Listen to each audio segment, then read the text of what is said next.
Hey, bro, I got your stupid crown. Oh, shit!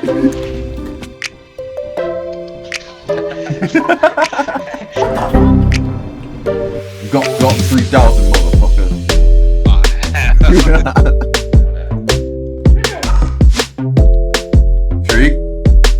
Tree, you are not an elf. You look like Auntie Ethel.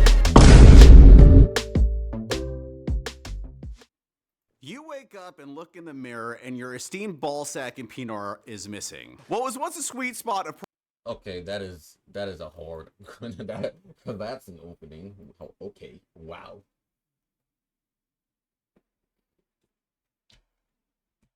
pride now lies on a surface as unblemished as that of a Ken doll. You then cast your gaze upon your bed where an embodiment of androgyny allure reclines and the memory dawns. Ah yes, in Dragon Age, I opted for the all-inclusive gender option to court the heart of my choosing. But lo, it is not merely your anatomical configuration or romantic inclinations that are undergoing transformation. Behold, the gaming industry itself is morphing before our very eyes. As the philosophers of old have once whispered through the ages, change is the only constant in life. But one must ponder, amidst this flux, are we witnessing regression or the march of what people call progress? We're witnessing the absolute rejection of DEI-laced content in a consumer revolt. We're making a You know why we're seeing such a rejection of DEI content? Because people that like DEI and people that play video games are not the same type of people. Sure, maybe once in a while you'll have a person that wants both, but bro, the people that play GTA do not care about fucking like pronouns in your bio and shit like that. That is not the same. It's not. You think people that played Command and Conquer? I don't even know any. I said Command and Conquer like I know Command and Conquer like that. I don't fucking know. But I'm pretty sure that they don't care about that type of shit. Same with WoW players and all that stuff. No, I'm not saying that there can't be like a game that they can have. Make it. Shit. Do it. Just realize that you're probably not going to get a whole lot of people playing it. At least it's like this. When you're making a video game, you're making a video game. Don't treat it like you're making a movie, a show, or anything else. Gameplay first. If the game isn't good, then it being DEI and all that shit, that's just shit sprinkles on the shit cake. Okay? Now if the game is good and then you add all that DEI shit, guess what? Nobody's gonna care because the game is good. That's all they have to do. But they keep making shit games, and that's just ruining it for them. Like, I don't care if those games succeed or not. Like what, Concord? I don't play hero shooters. I wasn't gonna play that game anyway. It doesn't matter to me. But like, they should have made the game good in the first place, so that people would still pick at the DEI shit and the pronouns for the robot and all that bullshit. But at the end of the day, they would have still had a player base. It wouldn't have mattered if they just made the game good. And also not $40 when there's so many fucking free hero shooters to play. change. You're making a change. Don't believe me? Well, why don't we have a look together? Sup, losers? I'm lifelong gamer, dweller in your mother's basement, and 10th wonder of the world. Before we get this party started, I'm gonna stick my finger guns to your head and ask you to politely like, subscribe. The central motif this week is all about Just because you said you stick a gun to my head, I ain't doing it. I ain't doing it. change in the industry, and it's clearly reflected in so many headlines, even when looking at the reception of massive AAA titles that check the boxes of diversity, equity, and inclusion. Sean Layden, a former bigwig at Sony, is out here preaching at Gamescom Asia, right? And he's like, yo, the gaming industry is like a one-way ticket to Creativity'sville's graveyard, because all we care about now is making the next Fortnite. Hold on.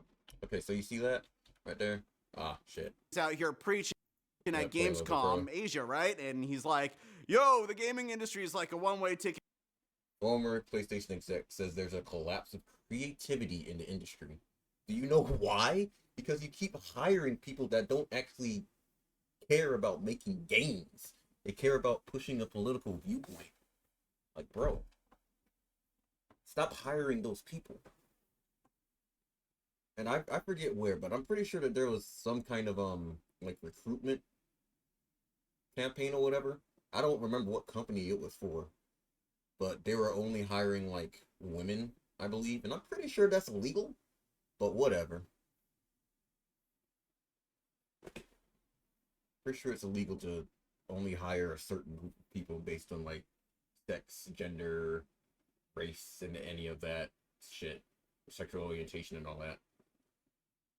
But do you know why there's collapse of creativity? It's because that y'all be going to the room and then throwing all this shit on the board, and I feel like not a single person is saying, hey, that's a shit idea. Like, how do you get a game like Concord to come out like that? And no, there was no body, not a single person that thought that idea was shit. Nobody? Seriously? But hey, I don't give a fuck if that game fails or not. If the shit, what's the company that made Concord actually? Because I'm forgetting.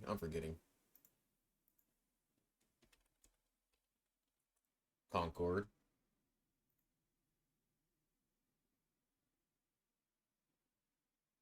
Publishers. Okay, it's Sony. Okay, so I was about to say I don't care if the company that made Concord goes under, but Sony's not about to go under no time soon. That's about where I am with Ubisoft right now, though.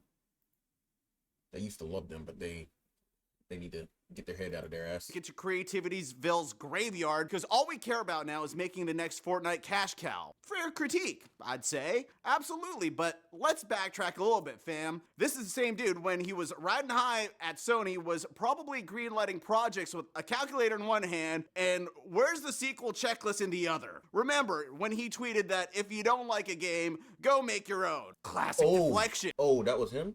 That was him? He's the one that said that. Okay.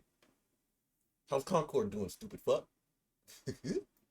Now he's saying lack of AA games, those games that don't aim for a blockbuster status but can be creatively wild, is killing the industry's ecosystem. Sean's all about critiquing the industry's obsession with blockbusters now, but wasn't he part of the blockbuster machine that cranked out sequels like sausages? Tonight, Shit, at least he learning. night.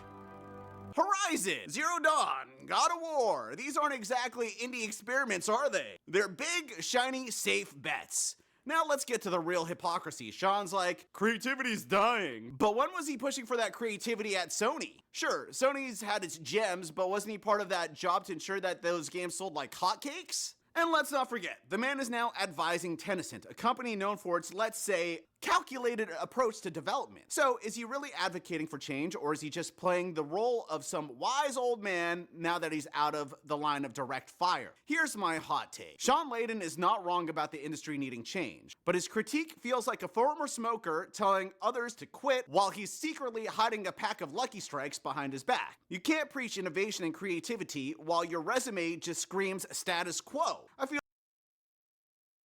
I'm just gonna go out and say, if he's serious and he's actually changing like his actions, let him be. Now, if he comes back around and starts doing that same old AAA pushing bullshit, get his ass. But right now, he's on the right side of the law, and I'm not gonna be like, hey, I'm not gonna get on his ass for it. At least not right now. The moment he does something wrong, though, I'm gonna be like, fuck you. Hey, you remember this? Remember this? Right here? Right now? Yeah. Dipshit. Feel like that he's that kid in school who swiped that chud's homework, and not only did he not get caught, but he managed to pass it off as his own original thinking. What's the link between Ubisoft and your ex with BPD? They both apparently thrive on drama, but at least Ubisoft can't throw a brick through your car at 3 a.m. They'll just sell your data to Facebook instead. Ubisoft not only removed the collectible item that featured a one-legged Torrygate statue that was deemed culturally insensitive, but their staff decided to remove themselves as well. That's right. Over 700 people in their staff in France aren't just playing their games, they're playing hardball with the company over a back-to-office mandate. Ubisoft, the company behind Assassin's Creed, decided everyone needs to be in the office 3 days a week starting September. But here's the thing. There was no chat like, hey, what do you guys think? Just get back to work. The French Game Workers Union, SJTV, isn't having it. They're calling this move everything from a creativity killer or a sly way to push out workers who can't or won't come back. So what's their play? A 3-day strike where they're not sitting at home, they're out there making noise, demanding that their voices be heard. As reported on the previous week, staff at Ubisoft has been dealing with immense brain drain. I would imagine this would be a good way to escape a decaying work environment. Now, Ubisoft is trying to spin this return to office as a creativity boost, but the staff isn't buying it. They're striking because their lives have been set around remote work for years. Plus, there's this whole looming shadow of poor sales, delayed games, and share prices that are plummeting towards a downward spiral. So what do you guys think? With these strikes, are we going to get the recently delayed Assassin's Creed Shadows on time, or do you even care? Leave it down in the comments. I don't care. Honestly, I don't care. Bro, do you know how long it's been since I cared about Assassin's Creed for real? The last Assassin's Creed game I played and enjoyed beginning to end was probably Unity. That's not to say I didn't like, nah, I didn't like Syndicate all that much, to be honest. I didn't. And, what, Origins? Origins was pretty good, but, like, it wasn't Assassin's Creed, dog. It wasn't. The last, 3 Assassin's Creed games, you know, the Ancient series or whatever the fuck it's called, that's not Assassin's Creed. It's just not. And Mirage is ass. They said, I bought Mirage because they were saying, hey, we going back to our roots. So I was like, bet. We're finally going to get a good Assassin's Creed game again. Like, got the stealth, got the crouching, got all the shit. Got all the shit, got the hidden blade. No more levels, none of that bullshit. And guess what? Guess what? It was ass. Picked it up, it was ass. Combat was ass. Worst fucking combat I've ever played in my life. It was highly disappointing. It upset me. It was a waste of my goddamn money. You handsome, beautiful people. Does that work, Racer X? You know, Racer X, there are many ways to skin and a cat. You could go the Keyword Studio route and pull the rug from under the unionized Q&A team working on Dragon Age Dreadwolf. All those testers who were all in for unionizing last year got the boot late September because BioWare decided to ghost on that contract. So now the Q&A folks... Is that not illegal? Can they do that? Just ghost on a contract? Yeah, I guess they can. I don't know. I ain't a lawyer. Who are all about making sure that your next Dragon Age fix is bug-free are out in the cold, with the studio saying, no more work. Even with job postings still up, I guess the keyword is officially fired. Not a fan of the straightforward approach? Well, maybe you'd appreciate Riot Games Special, a masterclass on corporate orchestration. They played their hand in forming an undisclosed number of developers to gather the belongings and exit stage left permanently. Yet, in a twist that only a seasoned strategist could admire, they're also swelling the ranks of the League team, as in League of Legends. It's a bold move, akin to pruning a tree while grafting new branches, all in the name of growth. Or perhaps that method has too much dignity going on for it, so you can maybe switch towards the route of Surgeon Studios, the developer for Tales of Kenizara, Zhao, and lay off an entire team and put the entire games division on hiatus when they had previously claimed that game sales were doing just fine. But then they beg, wunderbar! But also then there's the traditional Japanese route, the Bandai Namco route, where instead of giving you the axe, they've just got this ancient Japanese secret, and let's call it the expulsion room. Salaryman edition. Picture this. You're not just getting fired.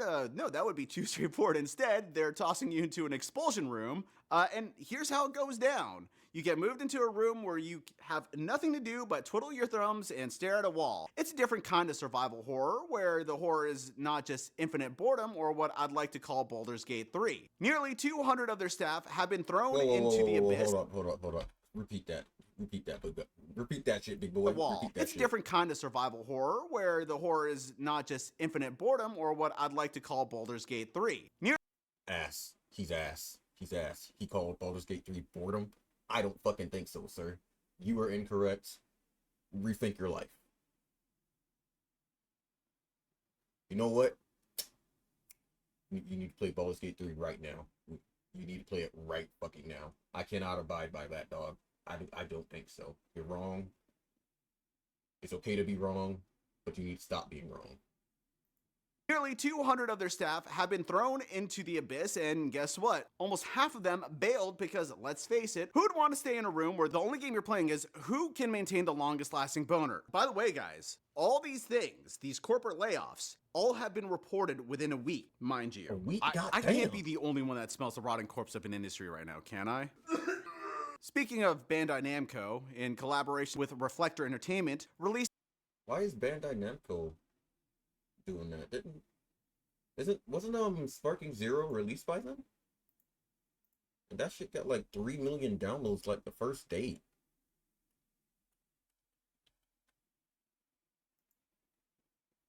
Yeah, total sure Bandai Namco right there.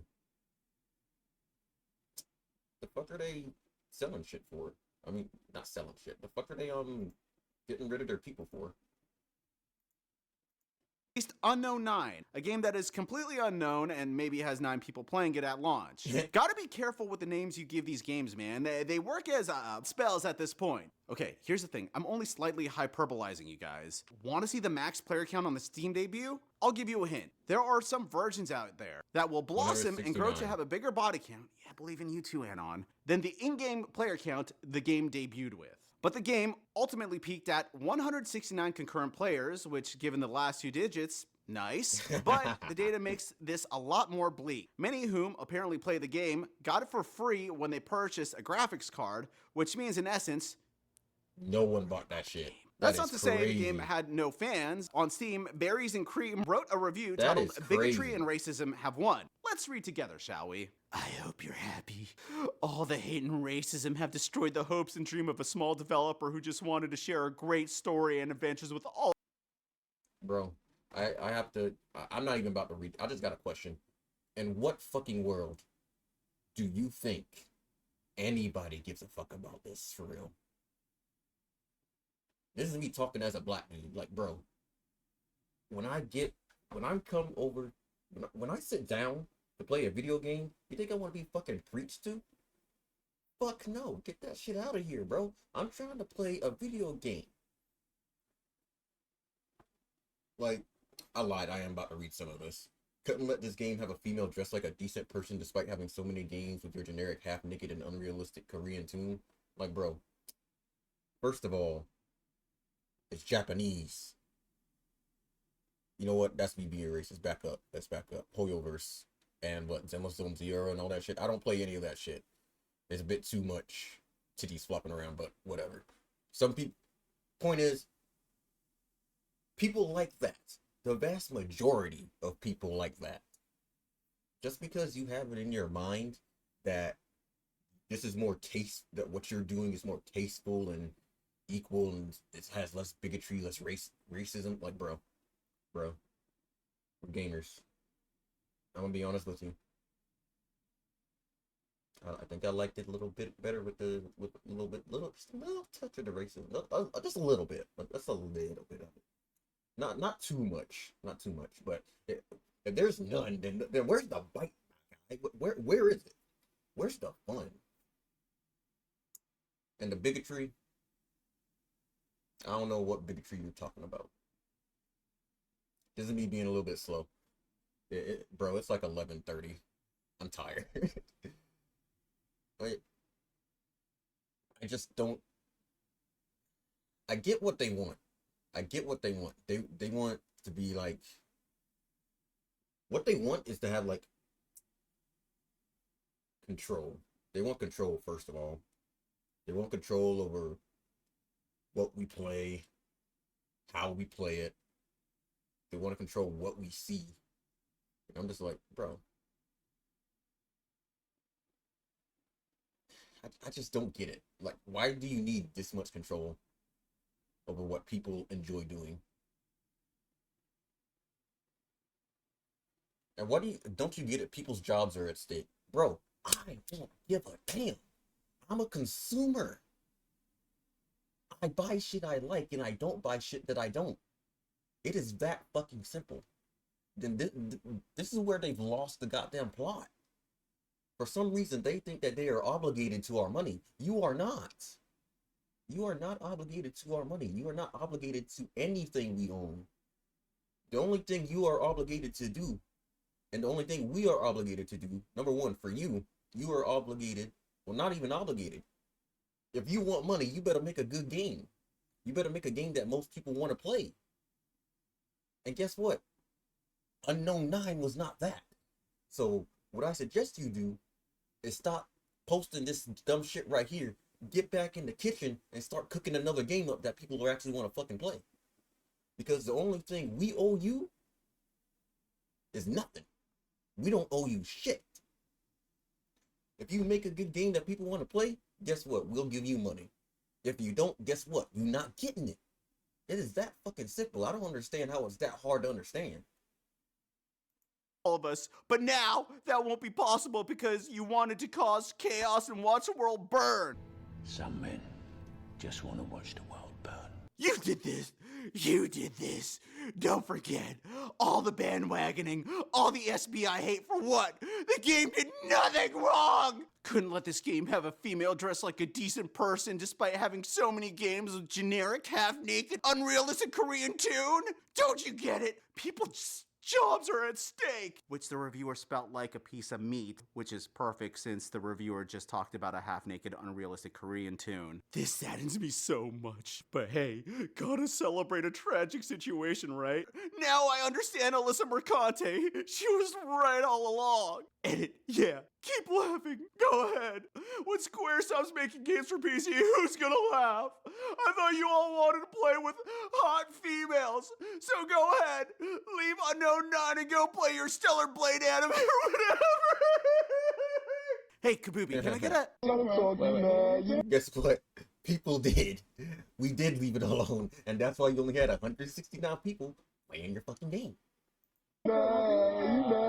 What needs to be noted is that the usual suspects that would be bolstering this game are not tuning its horn in the way that we once anticipated. I mean, IGN, for crying out loud, gave this game a 5, as in 5 out of 10.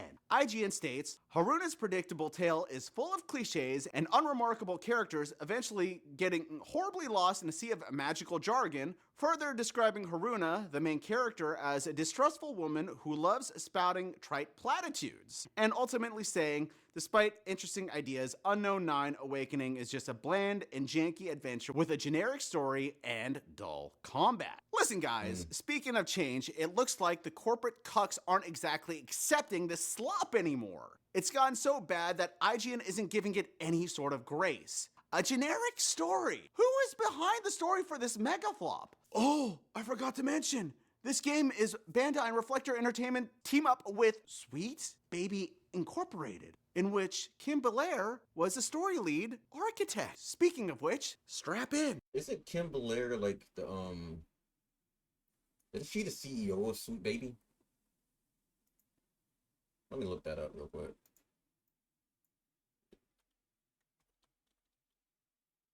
Oh, you already know what I'm talking about. Yeah, Kim Belair.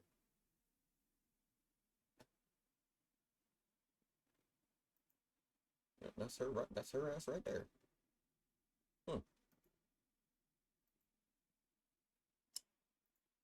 Because Kim Why does Belair this from orange- Sweet Baby Inc. just Why does this orange juice taste like armpit? What the fuck? decided to Ugh. drop a hot take that might make your console overheat from stupid. Don't be rude. I was going to say stupendous wisdom. There is not enough RAM to process all that wisdom. Kim Belair, the CEO of Sweet Baby Inc., recently offered her profound insights on the DEI debate in gaming, what she might eloquently term an enlightening narrative thread. Initially, I was almost swayed. Until, of course, the realization dawned that she conveniently sidestepped the missteps of her own team, a topic we'll delve into shortly. It struck me that her true craft... Oh my gosh. A woman avoiding accountability? Tale is oldest. Let me stop. I avoid accountability every single day of my life.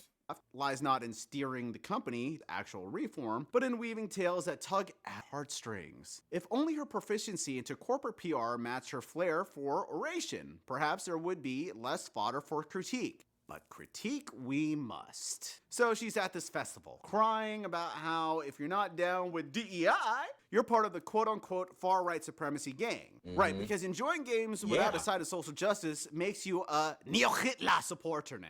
She's painting this picture where Sweet Baby Inc. is the victim under siege by gamers who apparently can't handle diversity in their games. You know why we can't handle diversity? Because this is what you call diversity right here. You got this black woman looking like a fucking fool in this game. Like, bro, why the fuck do you think we would want that? She doesn't have to look like this. She can look like a normal goddamn person. Y'all ever heard the term wide as an ocean, deep as a puddle? That's their diversity.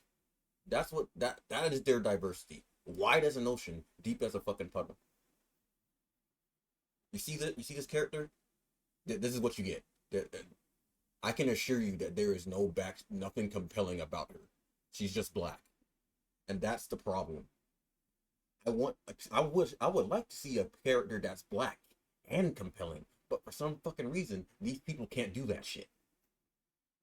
I don't know. Maybe gamers are just tired of games turning into soapboxes for pushing agendas over gameplay. That too. In moments when this movement couldn't dig up like another reason to attack us, they would just kind of move on to other groups who they perceived to be like us. All while, doing the work of erasing all of those people's and our actual jobs and interest and papering over it with kind of, that rallying cry of far-right supremacy. Nigga, nobody wants to take your fucking job. Do your job correctly and it won't be taken from you. It's not that hard to understand. Whatever. DEI. Kim's playing this card that if you're critiquing her approach, you're not just wrong, you're a villain in this grand narrative of societal progress. It's not that she's defending her company, that I would completely understand. She's painting every critic with a broad brush of moral decay. So in Kim's world, if you're not with her, you're against progress. But let's call a spade a spade. Sometimes gamers just want games to be fucking games! Not battlefields of cultural wars! Maybe, just maybe, the backlash isn't about far-right supremacy, but a desire to prioritize fun over preaching. But hey, what do I know? I'm probably just a supremacist, just for thinking games should be entertaining first. Kim Belair then proceeded to label Elon Musk a quote-unquote buffoon, which I must say is quite ironic. And as ridiculous and stupid as it all was, I actually was not prepared for the escalation of it when noted buffoon and Twitter CEO Elon Musk decided that he would chime in with his very cool thoughts. Sam, this banana's green as Here hell. we have a woman whose business ventures seem to have the Midas touch if Midas were to turn everything into excrement instead of gold, critiquing a man who is not only sending rockets into space, but is actually saving free speech. Simply amazing. I love it. So, let's break down this narrative. We have Kim over here taking no accountability for Kiss Kindred, who according to Master of TDS has been fired from Sweet Baby Inc. Oh. Yes, Chris Kindred. Fuck. I remember this. I was on Twitter at the time. I can't remember what he was saying on there, but he was saying some dumb shit. The veritable knight in shining armor of Sweet Baby Inc., where every product they touch seems to turn into a curse instead of a blessing. Now, this character decided to venture into the arena of digital warfare, not with swords or spells, but with the mightiest of weapons, the cancel culture cudgel. First up, he takes aim at Cabrutus Rambo, a gamer from Brazil who dared to Yeah. You know what? I'm gonna let him say it. Curate a list on Steam. Whew, how audacious! How dare one organize games in a manner that showcase the less than stellar work of Sweet Baby Inc. But Chris, undeterred by the pettiness of his quest, does not stop there. No, he goes further. Perhaps channeling the spirit of a disgruntled wizard and attempts to get a... I am going to say this. So, if Kim Blair wanted to keep Sweet Baby the way it was before, she should have fired that dude immediately after he started going crazy on Twitter like he did. Or Steam or whatever the fuck. For going after Cabrutus. for making that list. Number one, he shouldn't have gone after Karudas for making that list in the first place. People can do that. This is a free fucking country, dog. You can't get mad or ask Steam to take that shit down just because you don't like it. Sorry, I'm eating a banana. Gotta get my potassium. If she had done, well, if he had just been fired, like immediately after he started talking crazy like that, Sweet Baby would still be a known entity, but it would not have blown up the way it has. YouTubers It's just misstep after misstep for this company. sacked from his former job because, you know, criticizing their work isn't just criticism, it's a affront to the very fabric of reality that demands retribution. And then, in a move that would not make the most seasoned drama queen pause for breath, he calls forth the masses to report a Steam group to oblivion. Because, in the grand scheme of the internet, nothing says that I'm winning the argument like trying to erase your opposition from existence. Truly, if irony were Why currency, Miles Chris so Kindred goddamn would be dirty, the most bro? Go take a financially shower, insolvable damn. individual on the planet. Here we have someone whose old company just runs everything that it touches to the ground. Digital turds, trying to lecture others on the conduct of relevance. And let's not forget about Cameron Wild, who we covered in an earlier episode. The guy who wants to critique Quentin Tarantino out of existence. Okay, oh wow, big difference. It's not like Quentin Tarantino is not associated with his movies, right? It's not like when you think Quentin Tarantino, you think baby products. You don't exactly think Gerber baby jam. Applesauce. Applesauce, is that what babies eat?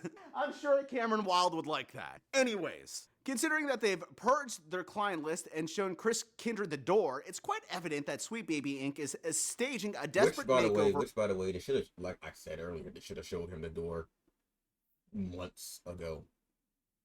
From what I hear, he only got fired recently.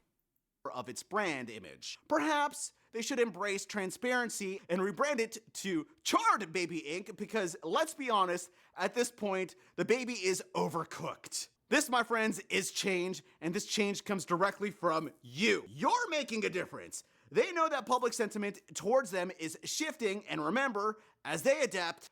See, I don't agree with his wording here. Public sentiment isn't shifting. It's the fact that the public didn't know they existed before. Nobody knew that they were a thing until that dude whose name I already fucking forgot because I care that little about it got fired. I mean, started speaking up on Twitter. Like, if it wasn't for him, people would have known that Sweet Baby existed because of that Steam chart list, but it would not have blown up like it did. That is it. That is their own employees' fault. They should have kept a tighter rein on who does what. That's where they fucked up, and that's why they're paying for it. Because if people didn't know that they existed, we would probably right now still just be going on down the line and looking at all these different games with all the forced diversity and shit, and we would be like, damn, that game's some shit. Not gonna buy it. But whatever. The consulting company, we just wouldn't know that the consulting company was there. But we still probably would have been like, I'm not buying this game, I'm not buying that game. But yeah, they brought all that attention onto themselves. They fucked themselves in the ass. So must you. In other news, family-friendly franchise Pokemon had the franchise's developer, Game Freak, hacked. And let me tell you, after what I'm about to drop, you're gonna see where the freak in Game Freak comes from. Oh, Nilly.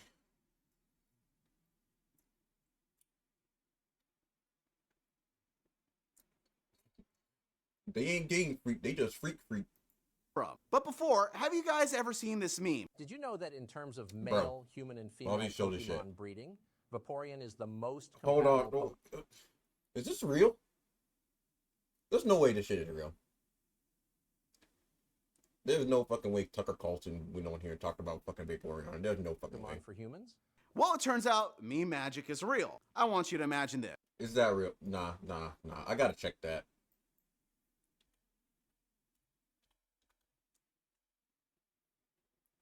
Tucker Carlson. Pokemon.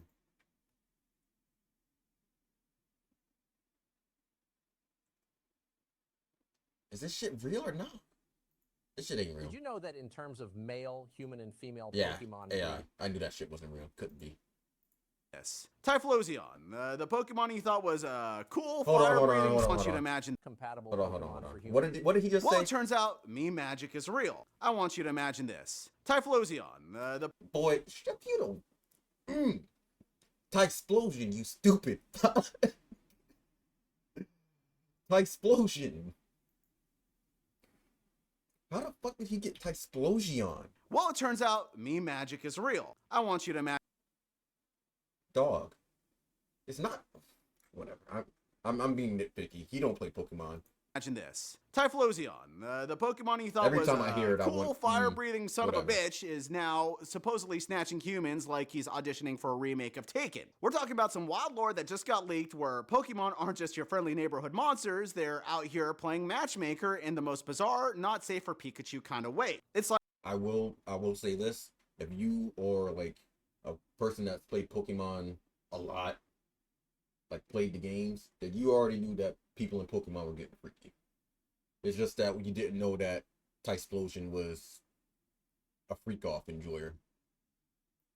Like if Pokemon went from gotta catch 'em all to gotta kidnap 'em all. Who knew that our little pocket monsters had that scandalous side gig that is way out of pocket? I wonder if I magically wandered into one of Diddy's freak-offs, what sort of Pokemon I'd find there? I'll read you an excerpt of one of the stories. The man had relations with Octillery and then threw it back into the Hell sea. no.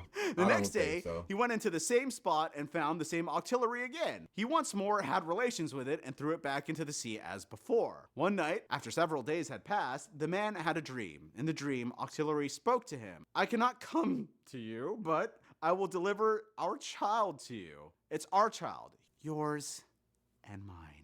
The next morning, the man went to the place where he had met the Octillery. There, he found a boy. The man took the boy home don't like and this. raised him. Time passed. The boy grew into a young man, and the father passed away. I mean, bro, look at this picture of Octillery. I mean, can you imagine the kind of suction this Pokemon He was got going definitely on using for that it? mouth. All right, here's the thing. Given that we live in a Gooner's world, I can see how a lot of this other material was overshadowed, but it doesn't mean that the rest of the leaks aren't juicy. So let's jump into the rest of them. First off, the most anticipated Nintendo Switch, or apparently whispered in the corridors of power within Nintendo, ounce. Now, why ounce? Perhaps it's a nod to the weight of expectations it must carry, or maybe, just maybe, it's a playful hint at a device being lighter on its feet, metaphorically speaking, than its predecessor. But let's not get caught in the name. It's the content that actually matters. Speaking of content, let's talk Pokemon. Okay, we got the 10th generation of Pokemon codenamed Gaia with a tantalizing hint of dual releases, K and N. This could mean that we're getting a game that's not just new for the ounce, but also for the current Switch. A cross-generation release, if you will. And then there's Pokemon Legends, Z to A, or Ikaku, already announced, but now with a face thanks to this leak. But the piece de resistance, the source code leaks. Imagine, if you will, the digital DNA of games like Heart Gold / Soul Silver and Black 2 laid bare for all to see. Beta Pokemon designs that never saw the day of light, ideas that were once glimmers in the developer's eye, now out in the open. And then there's Synapse, an unreleased online multiplayer Pokemon game sitting in the digital archives like an undiscovered manuscript from a forgotten civilization. It's not just any manuscript. It's a tome detailing a world where battles and trades weren't confined to your living room, but sprawled across the globe. A digital coliseum waiting for its first spectators. The gaming world, particularly those with a penchant for Pokemon, are now archaeologists sifting through these digital ruins for insights, for Easter eggs, for anything that might give them an edge, just for a glimpse into what could have been.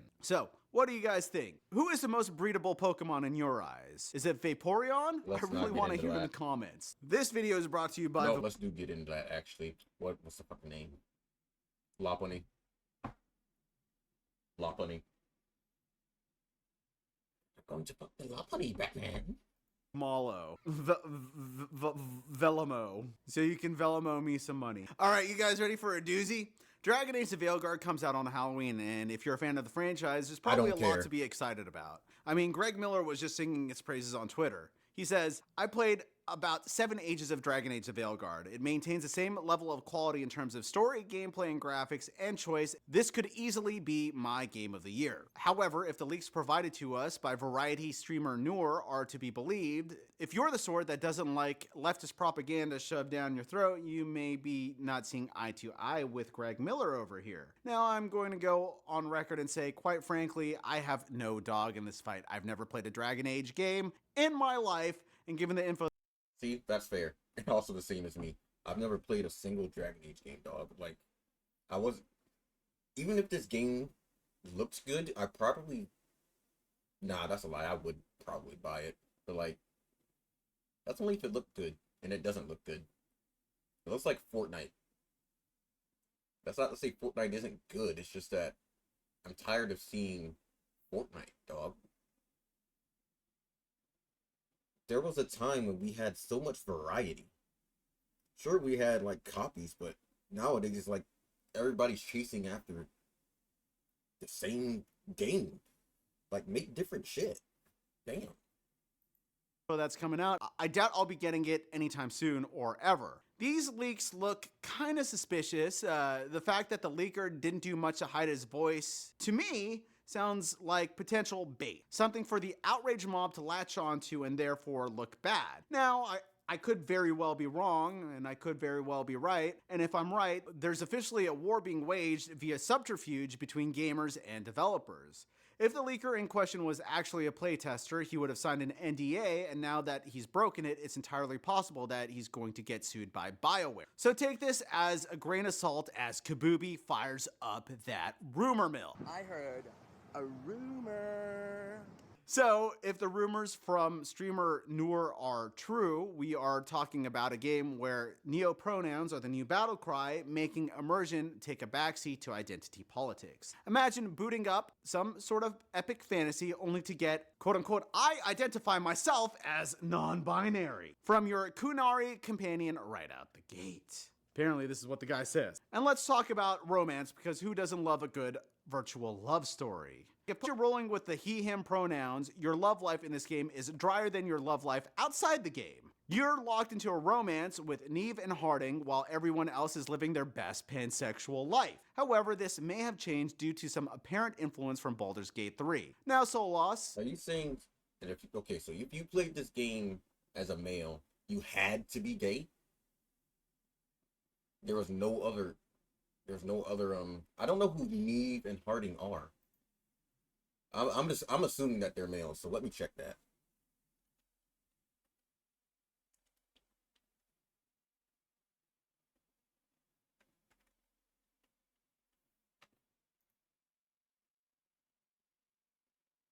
Okay.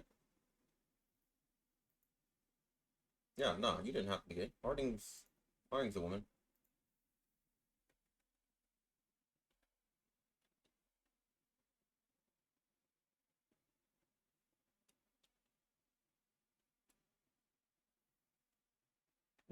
Okay. I was trying to say the name, get the name down right. Oh, okay. So if you choose a male, you have to be straight. Which is just as bad. Why? So what he's saying is that if you're a male in the game, you can only be straight.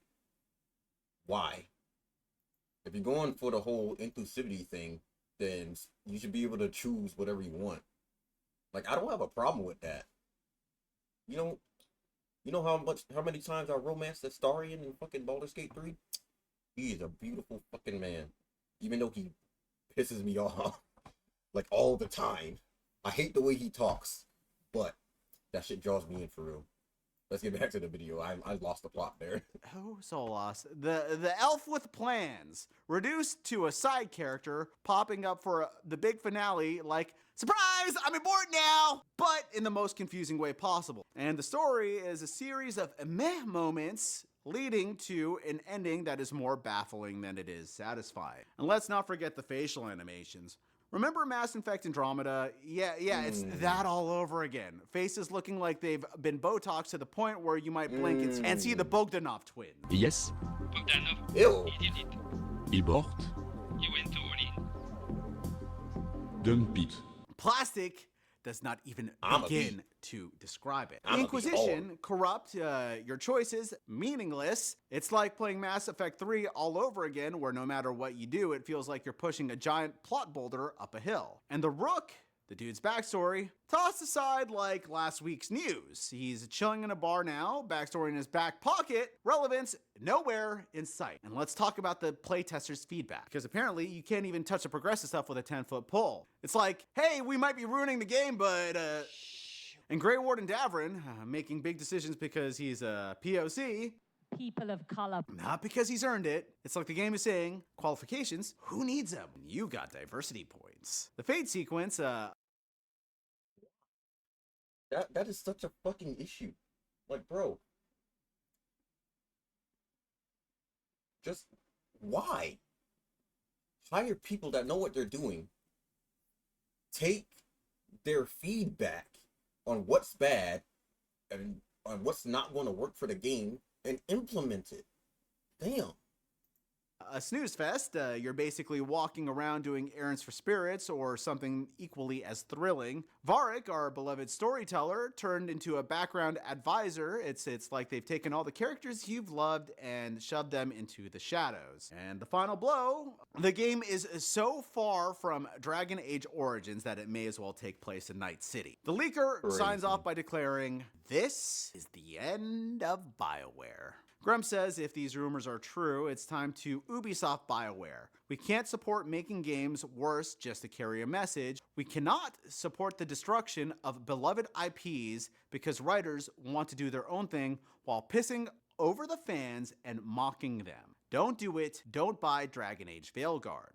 Will you be taking Grump's advice, Anon? Let me know in the comments. Honestly, I could go on about how there are Dragon Age writers talking smack about you guys, but I'm not gonna lie. Guys, reporting this is uninspiring, and I don't want this channel to be a Debbie Downer. So, we're gonna skip over the mentally ill weirdos calling us gooners because we don't feel as though that we need more ugly characters in video games this week. But moving forward, I might have a segment where it's just highlighting the behavior of these game devs. Would you like that? Let me know in the comments. Man, the Silent Hill 2 discourse around DEI Duchovny does not seem to be ending. Over on Nexus Mods, the battleground isn't just within the game anymore, it's in the comment section of a mod that dared to alter Angela's visage to be a little more visually appealing. So heated was the debate, so passionate were the cries for its removal, that the moderators had to lock down the comments. Now, here's where it gets delightfully ironic. Nexus Mods, in all its infinite wisdom, hasn't yet co-signed the mod to the Abyss, but let's not forget, in the land of modding mayhem,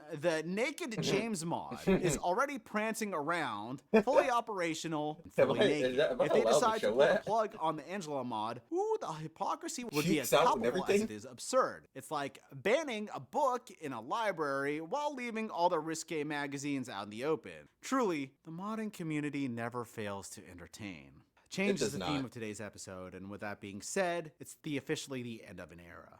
For those who've spent decades with our eyes glued to the screens and ears tuned to the symphonies of pixelated adventures, the name Nobu Uematsu resonates like a sacred hymn. The maestro, the architect behind some of the most iconic soundtracks in the video game industry, particularly within the hallowed halls of Final Fantasy, has decreed his final note in the gaming symphony. Uematsu, the luminary whose melodies have accompanied countless guests, is set to bid adieu to the video game industry with one last performance. For those yearning for a final voyage with the legendary composer, the opportunity awaits in Fantasian Neo Dimension.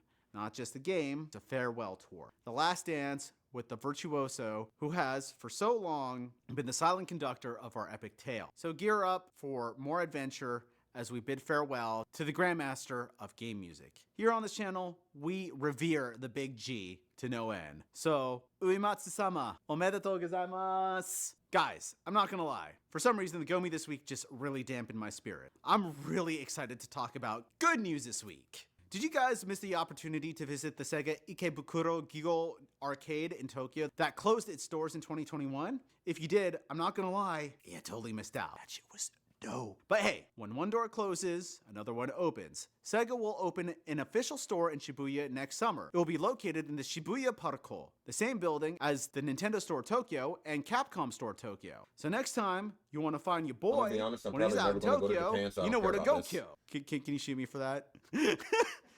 What did you guys think about the Silent Hill 2 remake? I'm actually enjoying it more than I thought I would. It is insanely compelling, and I kind of see what I've been missing out on this whole time. I'm down to check out anything Bloober Team puts out from here on out. And with that being said, Bloober just announced their new game, Chronos: The New Dawn. We're talking about a third-person sci-fi horror where you're not just surviving, you're traveling through this brutalistic, grim, retro-futuristic nightmare. You're a quote-unquote traveler, snatching up these key figures from the past, extracting their essence, and teaming up with them in a future that is pretty much the definition of bleak. This game's got this eerie Eastern European vibe mixed with tech that looks like it's straight out of a dystopian fever dream. And the enemies, forget the jump scares. These are humanity's worst fears twisted into creatures that are both terrifying like I've and seen this tragically before. poetic. It's dropping in 2025, so if you're into deep, dark narratives with a twist of temporal mechanics, this one's for you. Fans of Remedy will be pleased to know that they have a 3-person co-op game that was just announced coming their way. And oh, did I mention, it's set in the Remedyverse. Remedy tweeted a brief synopsis of what we are to expect. They say, as the Federal Bureau of Control's headquarters faces a deadly and prolonged siege by otherworldly forces, only Firebreak, its most adaptable response unit, has the skills and courage to restore order. BC,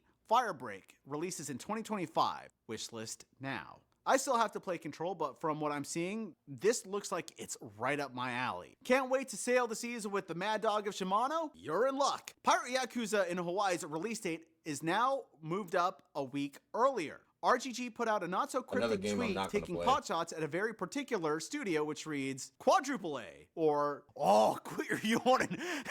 Oh, as in, Quadruple A. Quit your yawning and come play Modern Day Pirate Game on February 21st, when like a dragon, Pirate Yakuza set sail. Yves Guillemot was unresponsive when asked for comment. When authorities came to check up on him, all was found was skull and bones. According to Yokoyama, the game is releasing earlier because development is progressing more smoothly than expected, so you can quote-unquote play the game that comes after with peace of mind. End quote. The game that comes after being Monster Hunter Wilds, developed by Sega by Capcom. Gotta love how Japanese developers are so thoughtful. Yo, who's about to play the beta for this? Cause I'm so in there. I am so in there when that shit drops in a few days. Give me back my gun lance, bitch. Sega by Capcom. Gotta love how Japanese developers are so thoughtful even when it comes to games that are out of its jurisdiction. Elon Musk is for gamers' rights. After recently tweeting that, quote unquote, we need a video gamer voting block. Make games great again, end quote. He was asked in an interview if he would ever consider starting his own video game studio to break away from the DEI being implemented into games. He then entertained the idea while stating he would like to implement AI to build fun games while assuring that he, like you, is a part of the dirtiest, filthiest, lowest caste of human, a gamer, while also retweeting the video stating that DEI kills art. Would you like X Studios bringing you video games? I myself have never been too hot on Western developers, but maybe if Elon hires the right people, we might have some magic on our hands. But it's not only Elon that wants DEI out of his hypothetical game studio. I'm gonna be honest. No, you know what? I can see Elon sitting in a basement playing video games. He might know what he's talking about, actually. Because I was about to say, what the fuck does Elon know about video games? That bro be making rockets and shit. He be in space. The fuck you know about video games? But then I looked at his face and I'm like, nah. He definitely plays League of Legends. Moon Studios, the CEO and the mastermind behind the Ori series, Thomas Mailer, is steering the pod in the gaming world. He is straight up rejecting the idea of shoehorning diversity, equity, and inclusion, DEI, into games, calling it, quote-unquote, perverted. In essence, Mailer is stating, I'm making games, not political statements. And he's not about to let the DEI police dictate his creative process. Now, while some might cry foul, Mailer's stance is pretty clear. He's all about diversity in his team because, let's face it, it makes for better games, but forcing it into the narrative or the characters, that's a big no-no in his book. He's basically saying, my games, my rules. Jobless. All right, guys, somebody make some noise for Dragon Ball Z Sparking Zero, the game that sold 3 million copies in its first 24 hours. And that's not all we're First celebrating. day, 3 Metaphor million. Refantasio just swooped in like a boss and smashed the sales charts as well. We're Got talking about 1/3. becoming the fastest selling Atlas game ever, snagging over 1 million copies in just one day. I mean, Persona 3 Reload thought it was some pretty hot stuff with its million a week, but no. Refantasio said, "Hold my big old ball sack," and broke that record like it was See, I want to play this game and I want to like this game, but I played Persona and I didn't like it. I just did not like it, and this is another Persona like. And it's not that it's turn based, because I play a lot of turn based games, well, maybe not a lot. I play Final Fantasy, the older ones. I play fucking Pokemon. I play, what else? I guess Baldur's Gate is also turn based technically. Yeah, it's not that it's turn based. I just don't like Persona apparently. nothing. And this is I'm in the same actually vein really as that, excited so I'm probably not gonna like this either. And I just don't want to spend the money on it if I'm not gonna enjoy it. to get to Metaphor after I'm done with Silent Hill 2. Have you guys played either yet? Please let me know in the comments. shit, The director of the game was recently quoted in saying, "I feel like if you have these super highly polished games that look like they were designed by a bunch of people in a CEO boardroom, that doesn't really excite me. It doesn't really interest me. One of us. One of us. One of us. One of us." And finally, to end the news today, Resident Evil 9 now officially has a Ooh, shit. Metacritic page for it, hinting at a potential announcement in the very near I'm not gonna future. play it 'cause That's I'm one way to terrified, read but, things. that's I nice. I'll watch love somebody else the play it. Resident Evil 4 remake to the point of getting the plat. God, it was so much fun. I hope the next installment works off the momentum Capcom gave us with 4. Anyways, that's it for this week's roundup. Which news makes you want to rub your nipples? Which news makes you want to rub your forehead in disgust? Which news makes you want to feel pure bloodlust? I'm Locust, it's been real, and I'll catch you all in next week's roundup. Bye-bye. Bro, that was a really good video. That was a really good video. Yeah, I'm gonna subscribe to him for real. But I will have to be right back because I gotta use the bathroom.